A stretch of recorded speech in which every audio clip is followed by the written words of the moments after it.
Welcome. This is Jeffrey B. Healing Shame. November the 12th. Yeah, here we are. It's a beautiful sunny day here in Shenzhen, China, Guangdong Province, Canton. And we're going to get into part 2 of building self from scratch.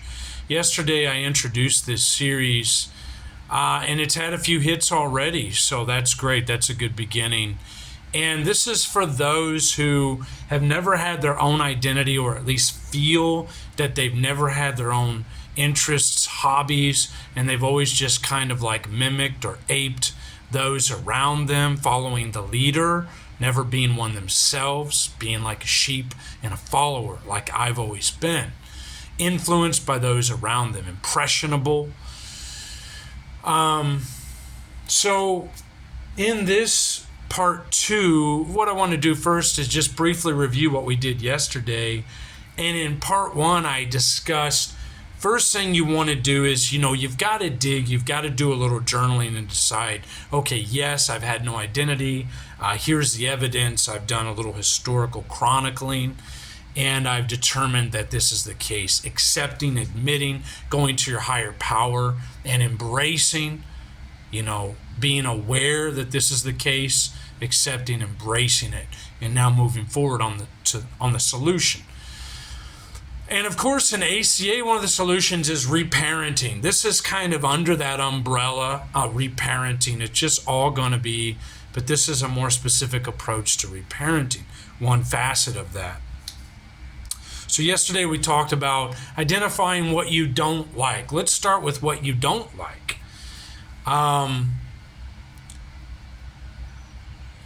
Karl Barth talked about you can't start and make a new beginning, but I can start now and make a brand new end. So I can't go back and change anything that's happened in the past. So I got to start now and go forward. And that's at the end of one of the stories in the big book of AA. It's in Safe Haven. I love that story. And at the end of that story, the guy's in prison, and at the end of that story, he quotes from Karl Barth, which is really a wonderful quote. But, let's, think about what you don't like, okay? And I'll give you an example or two. I don't like going without sex for prolonged periods of time, for example. I don't like being in an environment where people are rude and arrogant and trying to, have machismo or show people up, one up others. I don't like those environments. I don't do well in large groups in which most of the people are arrogant, competitive, and trying to sort of, be number one, be alpha. I don't like those environments. Not for me. I don't like teaching English to Chinese kids. Not my thing. I hate seeing those kids in the subway with their little jumpsuit on, the little blue and white clothes. Blue, they're mostly blue with a little white outline or something on them. I don't like seeing this stuff. And they have a little handkerchief, red or yellow or whatever color it is. This is not my thing. I taught middle school back in February until June, and I wanted to fucking blow my brains out. I wanted to jump off the roof and hang myself. It was not me, not who I am. So I can tell you those are a couple things I don't like. And then you want to talk with your parts. What are your parts telling you? Do some IFS meditation, internal family systems. Identify the parts, who's talking, bring them into the conference room, welcome the exiles, welcome the protectors, the critics, all at the same table, and all are welcome.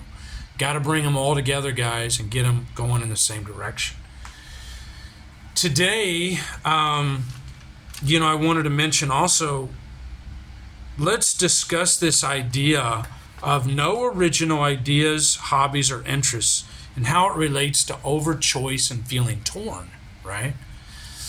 So if you don't have any of your own ideas, interests, hobbies, or whatever, like me as a kid, mine was like video games and Dungeons and Dragons, because my older brother introduced me to Dungeons and Dragons, and video games was a great escape. That's all I had. G.I. Joes, playing with toys. There was nothing. My older brother was the artist. He drew. He wrote stories for our campaign, a Dungeons and Dragons game. in our little adventures and quests. He wrote all that. He created all of that. He was the one influencing me in that area. And, if you don't have any of your own ideas, also, he was in marching band. He seemed to just naturally have all these hobbies and interests. Maybe he was influenced by something else, by someone else. But I was influenced by him, which is natural, of course. But as far as my own, nothing was really original from me. It was all just following him. So if that's the case, you're going to be plagued with this issue of overchoice. And if you are an adult child like me and you deal with indecision and confusion regularly, that's going to present quite a situation, especially when you get older. Now you've got all these things you might like and you're not sure what you like and you don't, but you've been introduced to all these ideas that your older brother liked or somebody else in your family or your friend liked. And so you're like, do I really enjoy this or not? So then you got to start peeling back the layers and teasing these things out to see if you really actually enjoy them or not. And I'm still learning whether or not I do. Video games, I think I still like. Dungeons and Dragons, I don't think I could play that game again. It's to think about all the time we spent in an imaginary world is mind-boggling, to be quite frank. So I don't want to spend any more time in that imaginary world. I daydream, fantasize, and split off from reality enough. I've done that enough in my life. I want to be present in the real world and doing things that are happening now in this reality. So I wouldn't play D&D anymore. No, not my thing. Maybe. I haven't tried it in so long. But video games, yeah, I think I could play games again. I still play some from time to time. Yeah, so that brings us to overchoice. And we know that if you've got too many things that you can choose from, too many options, it makes you unhappy. If you don't have enough choices, you're unhappy. So you need to have some kind of limited options, and that produces the most happy situation for most people.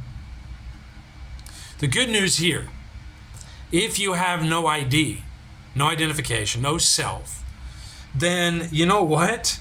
It doesn't matter who or what you are or the job or place you live. You're essentially a clean slate and you can go and do whatever you want. You can have your higher power guide you to whatever's the next indicated thing, best thing for you, something new you want to try. If you have no template to work with, you can go and do whatever. And I just don't happen to have a family or any real obligations in my life. I can go and do whatever I want. Of course, I'd like a girlfriend. I'd like a partner in my life that's long-term committed. I'm looking for that too. So like I said, I don't like going long periods of time alone, as I mentioned yesterday, or without sex, as I mentioned today.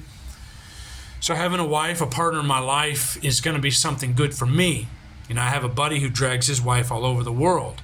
And, he's like, hey, we're going to go to Middle East or Oman or something now. So, hey, she just jumps on with him and goes. Yeah, so that's another thing we're talking about in building self from scratch, this part 2 today. So just a couple little comments on this. And then, I want to mention, even up until this point, I had Jill, my ex-girlfriend. We broke up, almost 3 months ago now. Yeah, it's almost been 3 months. And I was kind of relying on her almost to be my new guide, my new leader, give me a sense of purpose and direction in my life. And that blew apart. And then I really had to step back because I was with her for 3 months. I thought, hey, this is my reason for being in China. We're going to build a life here, go forward, and this is going to be it. I'm going to be staying here. And that was my purpose and mission. Once that blew up, that was done. And I had to really regroup, rethink what I'm doing here, why I'm here, why am I even here in the first place? It made me rethink a lot of things. And one last thing, you start to become a little bit connected with maybe part of your true self and see who you are. Like, for example, you can start out with what you don't like and then you see who you really are. I was up on the rooftop hanging clothes, hanging a sheet, and there was a dragonfly buzzing around, and he was really curious about me, and I cried because I felt like it was a sign, or maybe it was my stepfather in another form reincarnated, or it was such a connection with this little thing flying around, this little life. And I felt so sad. I can't really identify why I was sad about it. It's a beautiful sunny day. It's hot up there. The sun's shining, pumping neurotransmitters through me, feel good molecules.